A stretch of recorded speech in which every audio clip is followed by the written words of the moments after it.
Que définit le capital fictif dans l'économie du football? Dans la terminologie de Karl Marx, des actions et des titres de créance représentent du capital fictif. Cependant, il ne faut pas comprendre par fictif que ce capital n'existerait que dans la tête des deux partenaires de l'échange. Car dès qu'il peut être revendu comme marchandise, le reflet automatisé du capital d'origine peut mener sa vie propre. Il devient une forme sociale réelle de la richesse capitaliste qui peut alimenter le cycle économique tout aussi bien qu'un capital qui doit son existence à une réelle exploitation du travail. Pour fournir un exemple, un club de sport devient tout à fait indifférent au fait de savoir si ses partenaires représentent des entreprises se déployant dans l'économie réelle ou une banque qui exerce son activité sur des marchés financiers en bénéficiant du capital fictif gagné à la bourse. Si l'on pousse ces réflexions jusqu'au bout, alors la richesse capitaliste générale, actuelle, se compose toujours de deux éléments différents. D'un côté, de la valeur que le capital a accumulée en exploitant du travail vivant lors de la production de marchandises d'ordre 1. De l'autre, des marchandises financières qui opèrent avec l'objectif d'une capture anticipée de production de valeur future sous la forme de marchandises d'ordre 2. Dans l'univers du football, les clubs disposent de la possibilité de développer leur capital global de deux manières, soit par l'augmentation de la production de valeur réelle, permis par l'exploitation du travail abstrait immédiat dans la production des biens et des services et de marchandises d'ordre 1, soit en renforçant l'anticipation de valeur par une appropriation de la valeur future à partir des marchandises d'ordre 2. Ainsi, les choix de développement des clubs de football professionnels devront être arbitrés entre les orientations stratégiques engageant l'accroissement des revenus issus des marchandises d'ordre 1 ou celles conduisant à une continuité des actions actuelles, soit la priorité donnée aux revenus issus des marchandises d'ordre 2. Ces décisions fondamentales pour l'avenir des clubs de football traduiront leur volonté de s'émanciper de la dépendance des opérations de mutation de joueurs, des droits audiovisuels et des sponsors. Il s'agira de rechercher un équilibre subtil entre les revenus issus de chaque typologie de marchandises et un arbitrage durable et pérenne entre les différentes catégories de marchandises d'ordre 2, afin de sortir de l'addiction aux revenus faisant commerce avec l'avenir. Comment l'innovation et ses conséquences contribuent à la création de valeur dans l'écosystème du football français?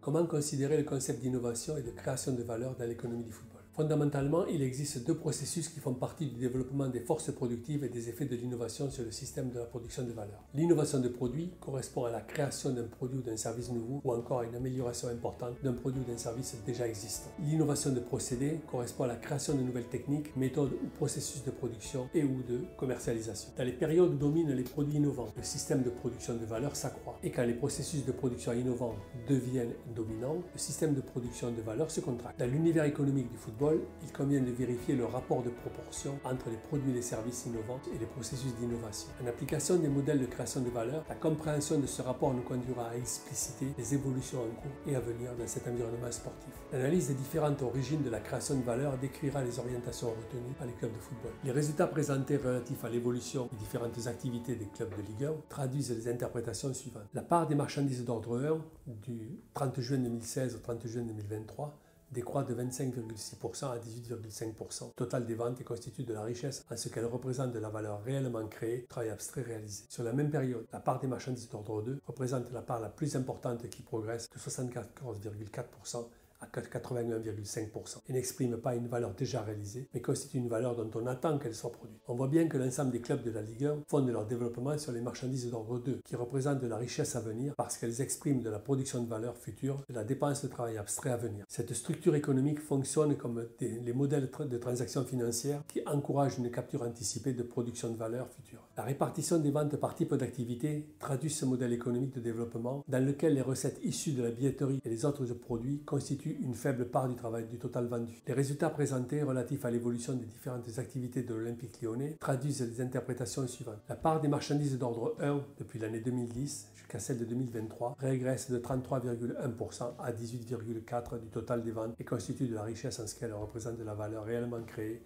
du travail abstrait réalisé. On constate une nette dégradation de la part des ventes de ce type de marchandises d'ordre 1. Sur la même période, la part des marchandises d'ordre 2 ne cesse de progresser pour représenter la part la plus importante, passant de 66,9% à 81,6% et n'exprime pas une valeur déjà réalisée, mais constitue une valeur dont on attend qu'elle soit produite. Concernant le cas de l'Olympique lyonnais, on voit bien que ce club organise son développement sur les marchandises d'ordre 2 qui représentent de la richesse à venir parce qu'elles expriment de la production de valeur future, de la dépense de travail abstrait à venir. Quelles sont les conséquences de l'innovation sur la création de valeur dans l'économie du football? Si l'on retient que l'invention de nouveaux produits par la mise en œuvre de nouvelles technologies contribue à la création de nouveaux biens et services, leur apparition ouvre d'inattendus espaces de développement. Les marchandises issues des démarches créatrices élargissent alors la base de production de richesses capitalistes. Si l'on aborde les processus innovants à l'origine de nouveaux systèmes de production qui aboutissent à une quantité croissante de biens et de services produits avec de moins en moins de travail, alors la quantité de valeur ainsi obtenue tend vers sa dévalorisation. Ainsi, Le rapport de proportion entre les marchandises d'ordre 1 et les marchandises d'ordre 2 va caractériser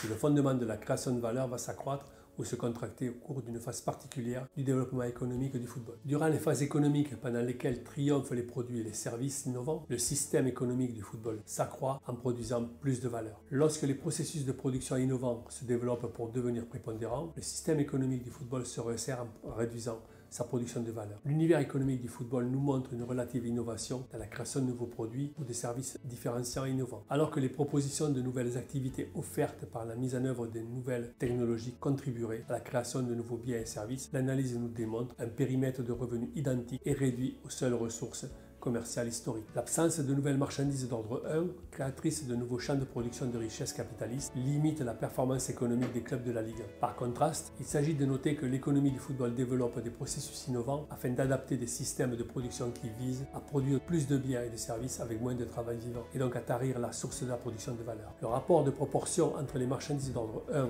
les marchandises d'ordre 2 s'inverse. Le recours à des solutions numériques et à l'automatisation conduit vers des pratiques de rationalisation qui réduisent la production de valeur.